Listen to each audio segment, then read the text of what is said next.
Alongside Ryan Rishaug. Ryan, you were part of the media scrum that was firing those questions at Connor McDavid. And I loved how Connor McDavid dealt with your questions directly, but made it really clear.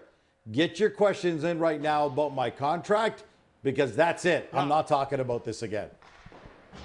Yeah, I mean, that's kind of what you have to do, right? So McDavid only wanted to deal with it once, and he did today. We'll all be talking about it all year because that's what we do and because it's a really big deal. But you can understand why he doesn't want it to be a distraction. And in fairness, Leon Draisaitl did the same thing last year when he was in the same situation, talked about it before camp got going, and then didn't want to talk about it for the rest of the year, and you have to respect that. So, yeah, McDavid, he didn't say a lot. He answered the question today. He said he's focused on this year. There's not much they can do right now. It's not like they can negotiate right now. So, basically just sort of pushed it to the side and said, don't want to be dealing with this all the time. I'm focused on this year. That's all I'm focused on right now. Gino, this will really heat up whenever the season ends and they start to get into that negotiation window. But McDavid didn't really touch it today, and you understand why. Yeah, for sure. And you listen, I thought that was really important, the fact that he brought up the fact that the Oilers are up against the cap, that they're a cap team, that they can't bring in all the bodies they want because they're strapped. Let me go down the line now. Leon Draisaitl, $14 million a year. Connor McDavid, likely 16 and up. So that's going to be $30 million, a third of the cap right now, roughly where it's at right now, signing those two guys. Can you build a winning team? Because certainly there's no expectation that Connor McDavid is going to be asked at least to take a haircut this time around. Yeah, well, let's drop Evan Bouchard on that cap at around $10 million as well. Yep. So, I mean, yeah, there's some expensive players. Darnell Nurse, as we know, is over $9 million. That's the $100 million question. So where's the salary cap going to be? When the first year of Connor McDavid's new contract kicks in, if he signs here, the cap could potentially be in that 97 to 100 range. Gino, who knows what happens between now and then. If that's the case, projected, of course, projected, you never know. Yeah. If that's the case, there could be a pathway to them still icing a pretty good team. But it gets more difficult. And listen, when Leon Draisaitl did his deal at $14 million, my stance on that was, I don't think he took a big haircut, but I absolutely think there would have been more money in free agency for Leon Draisaitl than $14 million. I think he did that deal acknowledging that you can't squeeze every single penny out of this negotiation and expect to be on a competitive team year after year. And my guess would be Connor McDavid would take a similar thought process into his negotiation if and when that happens. I mean, these guys are some of the top players on the planet, so they're going to have to get paid to a degree, but I think Draisaitl's deal was done with that sentiment in mind. Wouldn't surprise me if McDavid gets done if it's similar. But there are a couple of interesting things that he did say today, though, Gino, and this was more when he was talking about Draisaitl's extension and about Draisaitl signing on, he's 9 more years that he's here.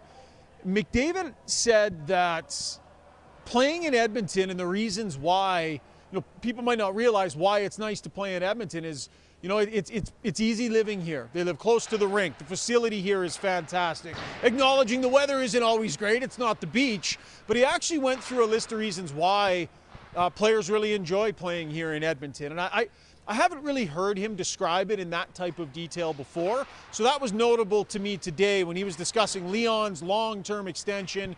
And I think we all know that Leon Draisaitl locked up will go tremendous length to have the potential for McDavid to stay as well. So just a few comments from him today that I thought were notable.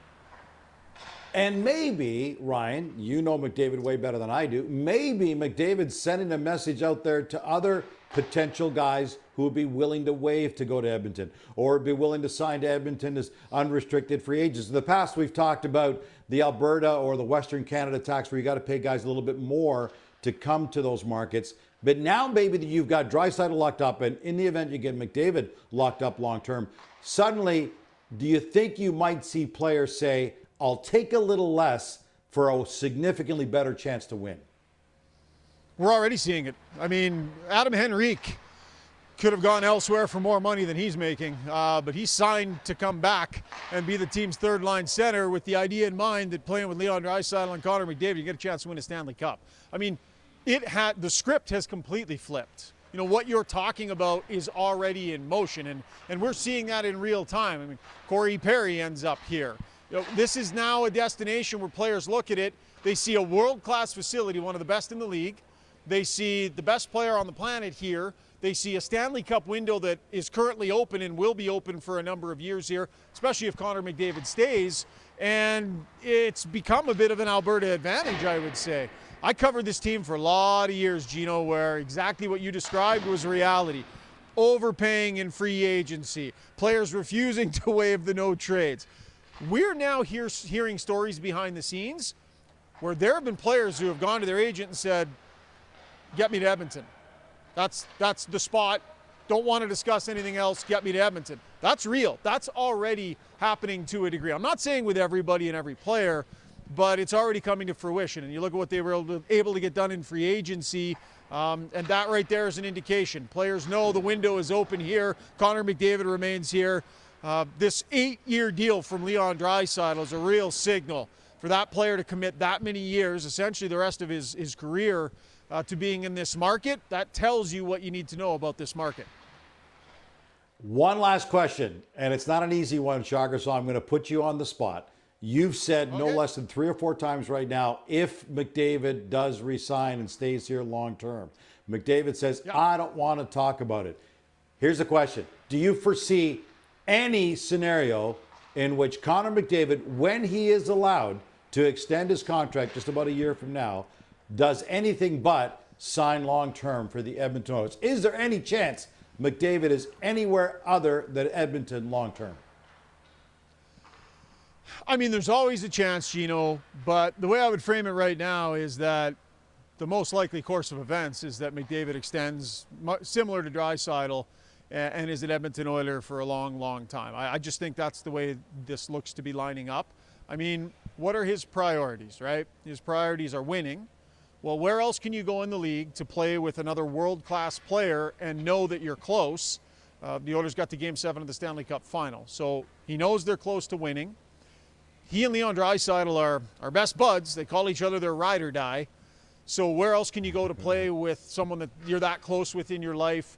The one thing I would say about McDavid that I have noticed adjust over the probably last 2 years, since they went on that run to the conference final against Colorado, the way that McDavid has talked about what they've built here in Edmonton has changed.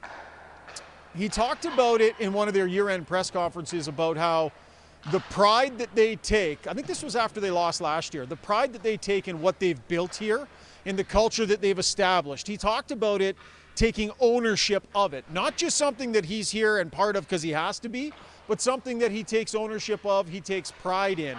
And that's changed over the last couple of seasons. You know, I think there's real meaning. Leon Draisaitl talked about the pride of being an Oiler, the team that drafted you. And I think McDavid probably feels that too. So to me, this whole thing lines up. The most obvious path is for McDavid to extend. Now, you never know. You always got to leave the door open, but we heard what he said today about living in town. His wife has a successful business. She's very established here in town on that front as well. You know, his best buddy's here and going to be here for a long time. Kind of looks that way to me, but we'll see. It certainly does look like that. Draisaitl locked up long term. Looks like McDavid's en route to doing probably the same thing. You can only anticipate this organization building and building to a team that has a real shot at winning year after year for a while and drawing some great talent from outside the area. Ryan Rishaug in Edmonton.